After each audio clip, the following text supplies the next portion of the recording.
everybody, and welcome to Week 5 of the BTFL. First, we have the 99 Titans at the 72 Dolphins.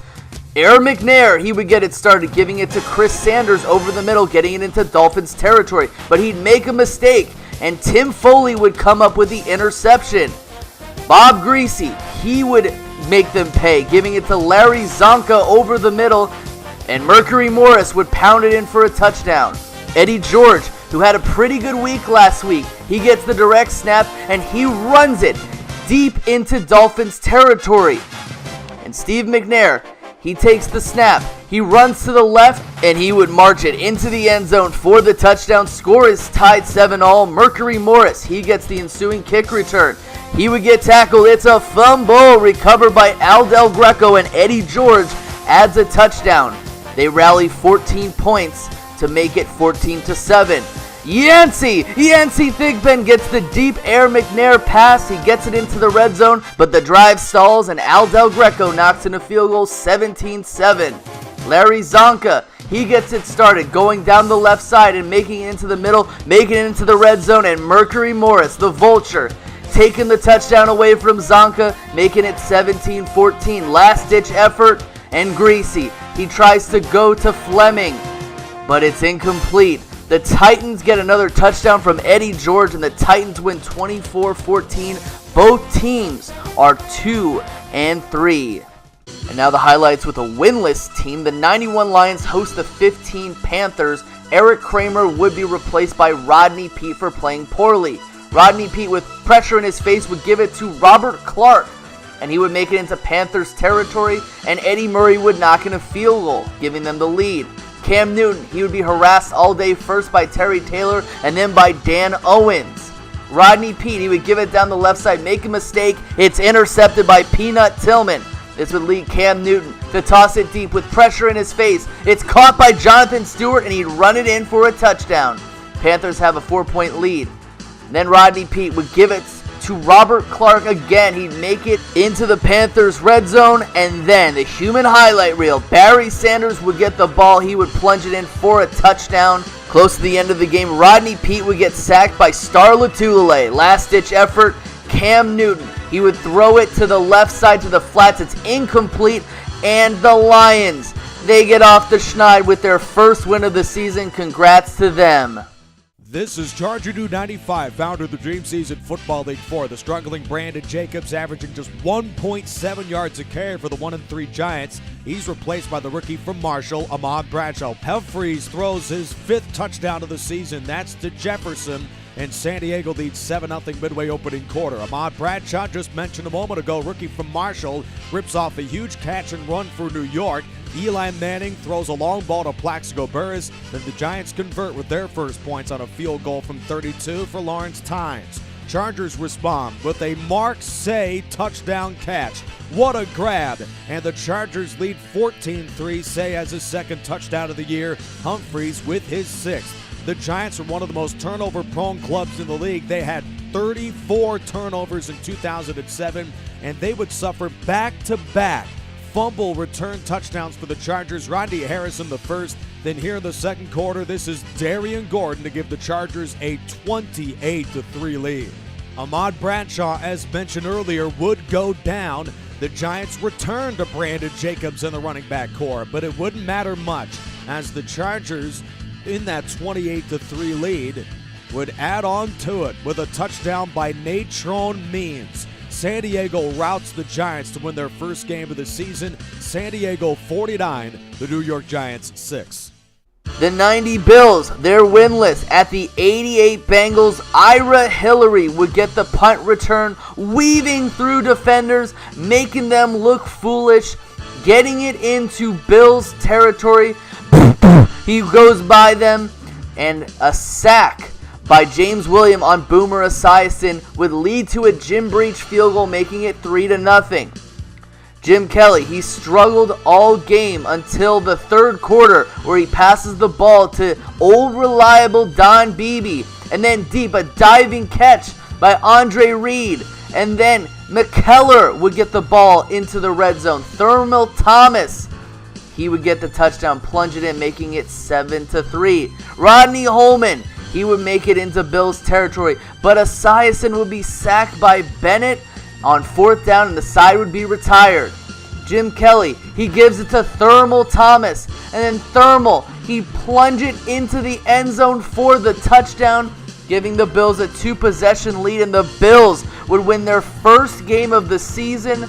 The Bills are 1-4, the Bengals are 3-2. Hey, welcome to the 68 Jets and the 87 Browns. We start off with Matt Snell getting the dangerous shovel pass in the end zone, but weaving through defenders and getting the ball out of harm's way. This would lead to a Bill Mathis run into Browns territory, and then after the drive stalled, the Browns forced Jim Turner to knock in a field goal, making it 3-0. On the next drive, Namath would sit back, no pressure in his face, deliver a deep pass to Don Maynard, and they wouldn't catch him. Touchdown, Jets are winning 10-0. Gerald McNeil would receive the kickoff, and he would be hit, and it would be a fumble. Recovered by Matt Snell for a touchdown. Got to keep that ball secured. Pete Lammons would get the Namath pass over the middle, and it would lead to a Jim Turner-made field goal. Score is 20-0. Browns have a lot of pressure to get something done. Their 0-4 record, so Biner would get the ball. It's a 1st down. He gets the ball into Jets territory. However, on 4th down, the Browns got to go for it. Bernie Kosar throws incomplete to Kevin Mack, and it's a turnover on downs. In response, Matt Snell gets the ball into the red zone, and Bill Mathis goes in for his first touchdown of the season. He gets it into the end zone. Last-ditch effort. Down 27-0. Kosar throws a prayer, but the ball is intercepted by Johnny Sample. And the Jets win 27-0. Kosar does not throw a single completion in the game. 99 Jaguars at 78 Steelers. Three Rivers Stadium. Terry Bradshaw starts it off. Diving catch by John Stallworth. And he gives it to Rocky Bleier. And he jukes past defenders. And he makes it into the end zone. They wouldn't catch him. It's 7-0. Terry Bradshaw then gives it to his other back, Franco Harris. The drive would stall, and Roy Jarella would knock in a field goal. Jack Lampert and Mean Joe Green would make a sack of Mark Brunell. And then on 3rd down, Mean Joe Green would force the punt. Roy Jarella would knock in another field goal, making it 13-0. Rocky Bleier again going by defenders. He's showing off his mobility and his acceleration as he makes it into the end zone for a touchdown. It's 20-0. Mark Brunell, he gets sacked again. And it's a fumble recovered by L.C. Greenwood. And then Terry Bradshaw would throw it to the right side. Caught by John Stallworth. The touchdown, it's 27-0. Franco Harris this time. He makes it down the left side. Is anybody going to catch him? They do. But Roy Jarella knocks in another field goal, 30-0. Jimmy Smith finally gets it started. Brunell finally makes a pass, or completes one at least. But then he throws it down the field, down the right side. It's intercepted by Mel Hit Dat Blunt. And then Terry Bradshaw gives it to Lynn Swan to end the game. And the Jacksonville Jaguars get shut out 37-0. The undefeated Philadelphia Eagles play host to the Cardinals of Arizona. We jump into this game with Carson Wentz going over the middle to Zach Ertz down to the 40-yard line, and then Jake Elliott does a Cody Parkey impression. This field goal goes off the left upright. Carson Wentz getting the ball back for the Eagles, trying to go up the middle, and is intercepted near midfield by Antrell Roll. Cardinals with the ball now with a huge play to Anquan Bolden, the former Florida State Seminole, gets into the end zone. 7-0 Cardinals. Great throw by Kurt Warner. Carson Wentz looks to respond with a huge touchdown pass to Torrey Smith down the left sideline. Very similar to a score he had last week. Eagles tie the game up at 7 with a throw there by Carson Wentz. Darren Sproles talking about last week. He took a punt return back to the house. Can he do it again this week as he gets up around midfield before he's finally tackled? And Jake Elliott with yet another missed field goal. Tied at 7. Carson Wentz and the Eagles get the ball back. A deep throw up the right side to Alshon Jeffrey down to the 6-yard line. And Jay Ajayi takes it the rest of the way, breaking the tie. 14-7 Eagles after getting into the end zone.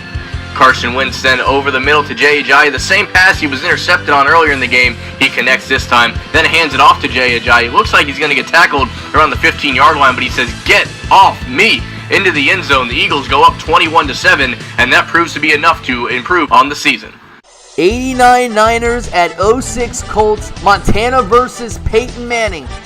Here's Peyton Manning. He throws it deep. A diving catch by Marvin Harrison, and he makes it into the Niners red zone. Peyton Manning rolls to the left. He gives it to Stately Wayne Manor for a touchdown. Scores 7-0. Joe Montana, he gives it to Tom Rathman, and he makes it into the red zone. The drive stalls, and Mike Kofer knocks in a field goal. Adam Vinatieri tries his own field goal. It's no good. The direct snap to Dyran. He ran so far away. Joseph live and let it die. He couldn't get away.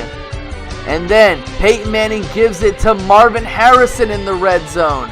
It's time for Joe Montana to get things started. He hands it off to Tom Rathman. He has a pretty big game, making it into Colts territory. Guys are diving at his feet. They couldn't catch him. Peyton Manning, he rolls out down the left side. Jumping catch by Stately Wayne Manor. And the Indianapolis Colts score a touchdown. It's 21-10. Flagler with the return. It's a fumble. And then Adam Vinatieri adds a field goal, 24-10. Jerry Rice gets it started, catching the pass over the middle.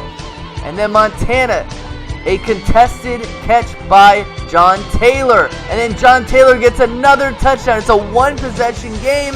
The 49ers try an onside kick. They don't recover it. It was a valiant effort. Colts win 24-17. Colts are 4-1. Niners are 2-3.